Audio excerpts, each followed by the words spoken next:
နေတဲ့ချင်းတွေဒီချူရင်တာယာနေတဲ့ချင်းငယ်ကလေးနေသူ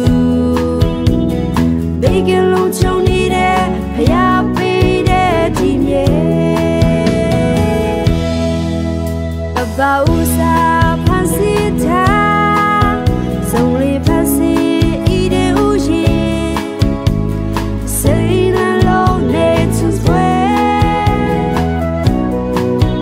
ရေမြေတော်တဲ့နှွေဆိုပြေလဲဆန်း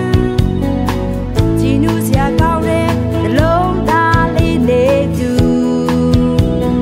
ငြိမ်းချမ်းသာ